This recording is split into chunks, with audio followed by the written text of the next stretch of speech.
Brian's boots crunched against the crystalline soil of Kepler 442b as he surveyed his new property. 73 hectares of abandoned farmland, purchased for a fraction of what Earth real estate would cost. The planet's twin suns hung low on the horizon, casting amber shadows across the geometric patterns of ancient irrigation channels. He'd spent 15 years in the Terran Agricultural Corps, engineering crops for hostile environments across the outer colonies. Now, at 42, he wanted simplicity. No more corporate deadlines, no more gene splicing quotas. Just him, the soil, and whatever peace he could cultivate from this forgotten world. The settlement records listed Kepler 442b as administratively abandoned following the collapse of 2247.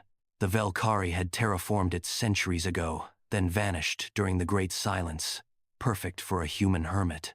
Brian pulled the atmospheric analyzer from his pack. Oxygen at 19.7%, nitrogen at 78.4%, trace argon. Almost identical to Earth. The Velkari had done excellent work. He knelt, scooping a handful of the violet-tinged soil. The particles were larger than Earth's sand, each grain a tiny dodecahedron. Silicate-based, his scanner confirmed, with traces of phosphorus and nitrogen. Viable. He'd landed his shuttle near the skeletal remains of what the surveys called Structure 7, likely a Velkari processing facility.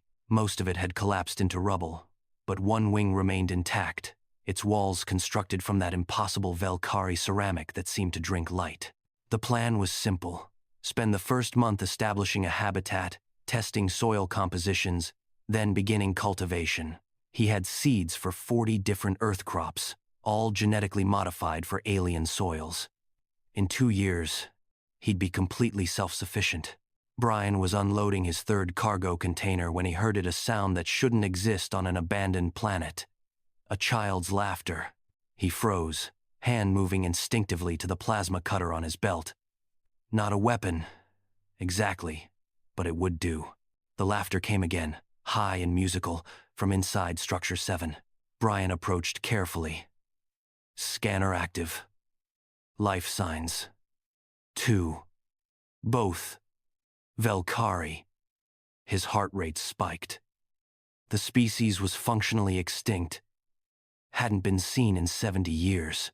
Yet his scanner didn't lie. Inside the structure's remaining wing, he found them. The adult Velkari female stood between Brian and the child, her forearms spread in a protective stance. She was tall, nearly 7 feet, her skin a deep azure that shifted to violet in the amber sunlight. Her eyes, all 3 of them, fixed on him with an expression he recognized, despite the alien features, maternal fear. "I mean no harm," Brian said in standard, raising his empty hands. The Velkari remained motionless. Behind her, the child, maybe 5 years old by human standards, peeked around her mother's leg. The little one's skin was lighter, almost lavender, with patterns that swirled across her forehead like living watercolors. Brian's translator chirped. "This land is claimed," the Velkari said, her voice carrying harmonics that made his teeth ache. "By settlement law of 2186. "I have documentation," Brian began. "Terran documentation," she interrupted. "We claimed this land before your species achieved faster than light travel." Brian lowered his hands slowly. His mind raced through the legal frameworks he'd reviewed. Velkari claims had grandfather status under the Treaty of Titan, superseding human purchases, but that assumed living Velkari to enforce them. "What's your name?" he asked instead. The alien's defensive posture softened fractionally. "Nyla. I'm Brian." He gestured to the cargo containers visible through the doorway. "I came here to farm. Nothing more. I didn't know anyone was here." Nyla's 3 eyes tracked his movements with unsettling precision. The Velkari had been engineers, not warriors, but their sensory capabilities were legendary. She could probably hear his elevated heart rate, smell the adrenaline in his sweat. "The child?" Brian asked carefully. "My daughter, Sarah. Where are the others?" Nyla's skin shifted to a darker blue. "There are no others."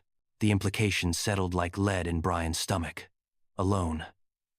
A single mother and child, the last of their kind. Hiding on an abandoned world. I could leave, Brian offered, though the words tasted bitter. He'd invested everything in this venture. Find another planet. Why would you do that? Suspicion edged Nyla's harmonics. Brian thought about the answer. About 15 years of watching corporations strip mine worlds, displace indigenous species, all in the name of human expansion. About the quiet shame that had driven him to seek isolation in the first place. Because it's right, he said simply. Nyla studied him for a long moment. The child, Sarah, whispered something in liquid Velkari that his translator couldn't parse. Nyla's response was equally untranslatable, but the tone was soothing. We use only 3 hectares, Nyla said finally. The southern quadrant, near the river. The soil there was pre-treated for Velkari crops. We have struggled with cultivation since the atmospheric shift. Brian's agricultural instincts activated despite the situation. Atmospheric shift? The oxygen levels have risen 0.4% over the past decade. Our crops are adapted to the original Velkari standard. Lower oxygen, higher nitrogen. I could help with that, Brian heard himself say. Gene modification is my specialty. I could adapt your crops, or we could partition the land. The northern 60 hectares for me. Southern sections for you. Nyla's skin rippled with colors Brian couldn't interpret. Why would you help? Why would I take your home? Brian countered. Another long silence stretched between them. Finally, Sarah stepped out from behind her mother, her 3 eyes wide with curiosity. She said something in Velkari. She asks if you have children, Nyla translated. No, Brian said. Just me. Sarah's skin shifted to a bright coral color happiness, Brian guessed. She spoke again, more animatedly. Nyla's harmonics carried something that might have been amusement. She says you are welcome to stay, that it would be good to have neighbors. Brian felt something unknot in his chest. He'd come here seeking peace, solitude, escape from the complications of civilization. Instead, he'd found something else entirely. Responsibility, connection, the possibility of redemption. Tell her, Brian said, that I would be honored to be her neighbor. As the twin suns finally dipped below the horizon, painting the sky in shades of crimson and gold, Brian began formulating plans, not just for his farm, but for their farms. 2 species, 2 survivors, building something new on an abandoned world.